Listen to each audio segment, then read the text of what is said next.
So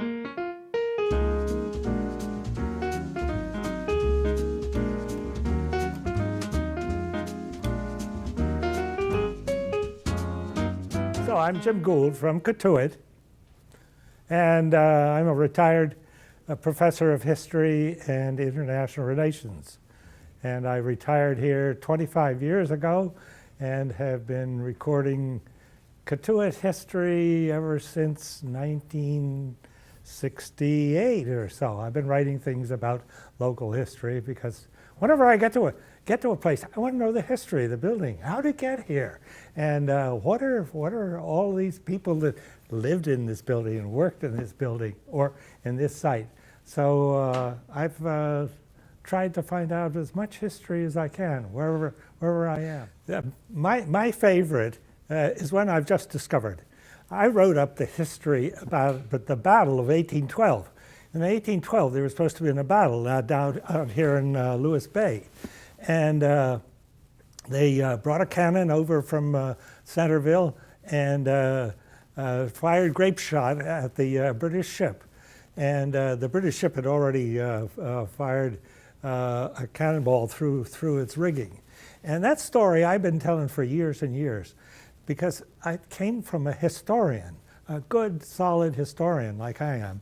And the story of that battle is a wonderful story. It's got all the dialogue in it. Them sure are hot-headed Yankees, the British were heard saying going off. Of course, they couldn't get into the harbor.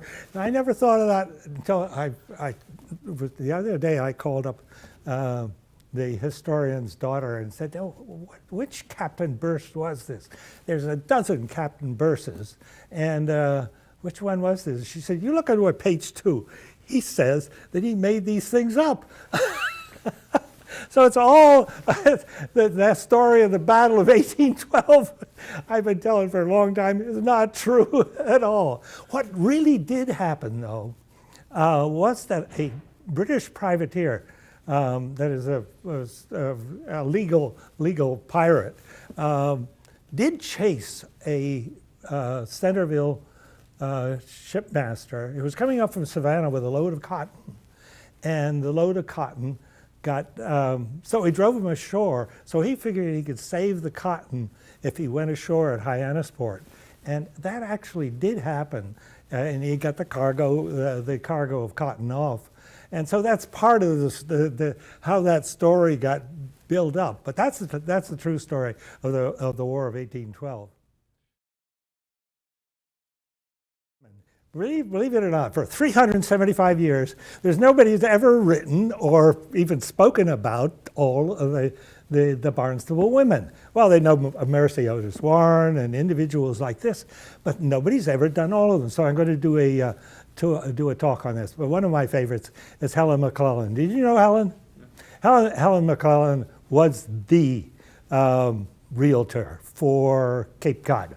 If you wanted a house on the Eastern Harbors or wanted a house in anywhere along the coast, Helen McClellan knew it.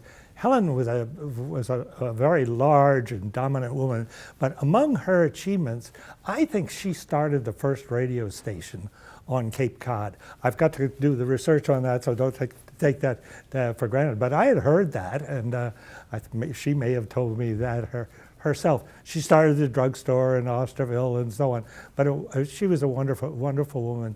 As a customer, if you came to her, and before you said, "Well, I want to look around Osterville," she said she wanted to know what some of your interests were. And if you didn't play golf and you didn't do all the things that want to belong to the piano club or something like that, she said, "Well, how about Cotuit?" So she picked me for Cotuit. She was that kind of a realtor. She'd find out what you were really interested in. She wanted a nice, quiet place where there are lots of professors and that sort of thing. You take Cotuit. That was Helen McClellan. Kevanee Lane, it's a beautiful. I don't think you could match that, and it's full of history because that's where the first mill was, and the mill pond still, and you could see the mill racing back and forth with the tides and so on. Henry Brenou, who was the wonderful painter, took me down there and showed me that's the place to paint. And you're probably lapping over into Yarmouthport but a bit. But you know, that was all Barnstable anyway, that part of Yarmouth. People say to me, and somebody called me up the other day, and I don't know I don't remember, doesn't matter who it was, said, who were the founders of the town of Barnstable? And they said, was it Lothrop? I said, oh no, Lothrop came a long time after Stephen Batchelor. You ever heard of Stephen Batchelor? Nobody else has either. Stephen Batchelor was a real character. Maybe I got to get him into that talk. Well, I don't know about his women, but he had a lot of women.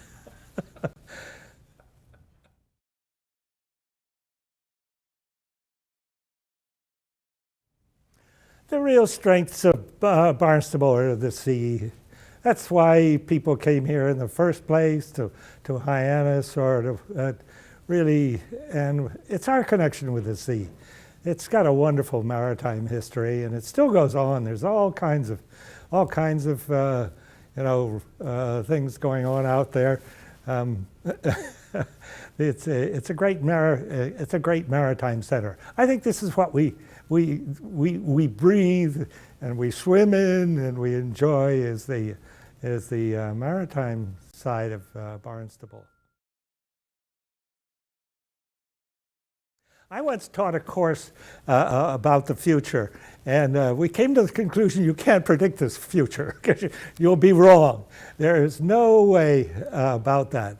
I'd like to see Barnstable using its maritime resources. That is the wind. Boy, the wind was blowing when I came in here. My hair's probably all messed up.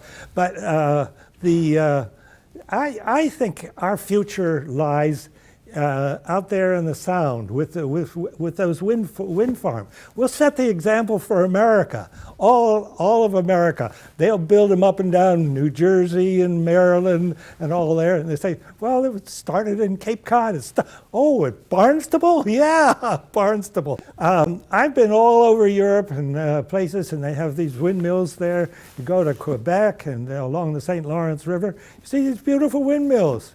I don't understand what's wrong with him. And would that spoil my sailing? No, this was the first thing anybody who comes to my place would want to do. Hey, take us out to look at the windmills. Why not?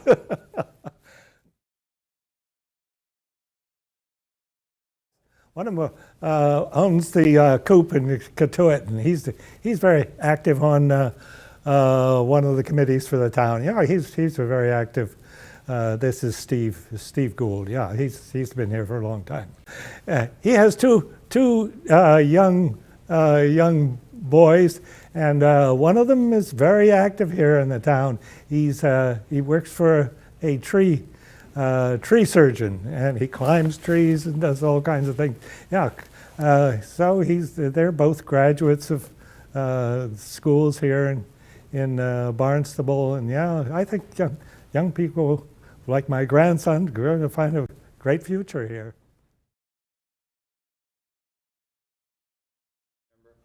Yeah, I think it's in some ways they've been neglected.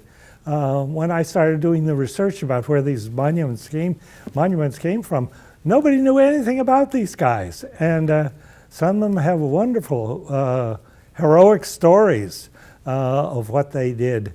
For instance, Sherman Crocker was shot down in Germany, very near where I was in the Second World War.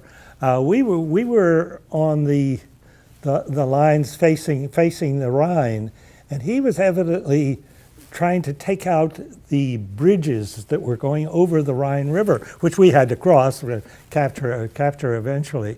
And he was shot down, and they found his plane, and his body was brought back. But it's an interesting sort of coincidence.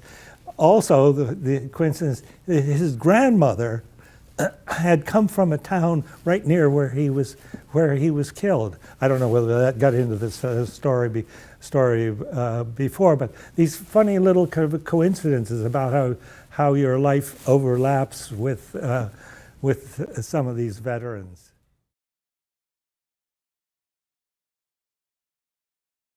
Oh, that's a tough one. But you know, the story about the American Revolution, I don't think people realize how Barnstable reacted to the separation from England. They thought that Barnstable was somehow pro-British. It wasn't so much that, but you think of the example of Ben Franklin, was really the one we followed. Franklin worked till the very end of his diplomatic life to try to preserve the union with Britain.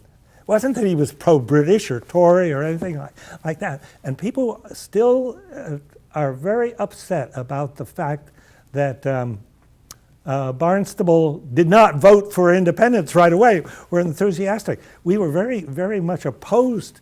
We were very much opposed to the impositions of the British, and we protested about that. And people like Nymphes Marston, you know, joined in the committees of correspondence with all of the colonies, protesting against this. They didn't like what the British were doing, but they hoped that they could maintain peace. And of course, there are the hotheads in Boston who like wars. There are some people who really do like to fight wars, as long as somebody else is doing it. And Barnstable was very slow about that idea of going to war. And I think we ought to get more credit for having taken a very sensible course to try to preserve the Union.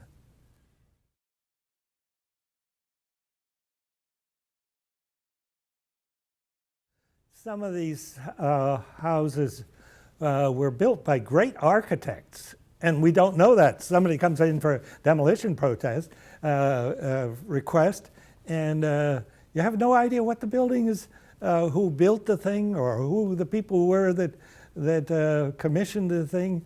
And in many cases, we've got really architectural treasures that have a lot of history. The people, not only the people who lived in them, but in some cases they're very unusual architecture. And all of that ought to be known in advance, but we don't. You can go to places in Barnstable and you can apply for a demolition permit, and you scratch your head, you say, oh, I don't know anything about that house. Who built that? The assessor's records, where the assessor himself tells you, don't rely on my dates. All my dates had as something they wrote down a long time ago when somebody applied for a tax abatement or something, and they said, oh, it was built in 1908 or something like that. Nothing to do with the truth at all. It may have been built 50 years before or after. And the history of these houses has been lost. In many cases, they're being torn down right now.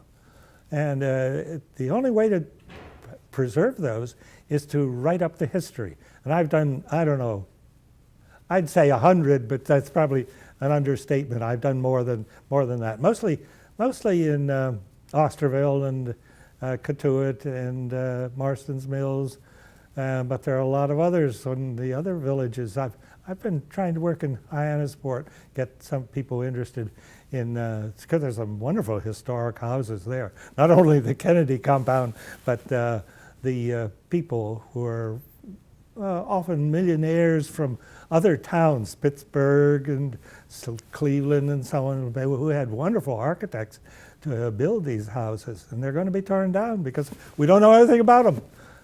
I try to encourage them. It's hard work. I like it. It's a pain in the neck, but it's a lot of fun to be able to discover these facts. You have to go through the deeds, you go through probate, the wills and things like this. And it's often a very complex thing. And sometimes you come up with nothing at all. You can't find anything about it, but they all have stories. They're wonderful stories. Jim Gould from Cotuit, historian.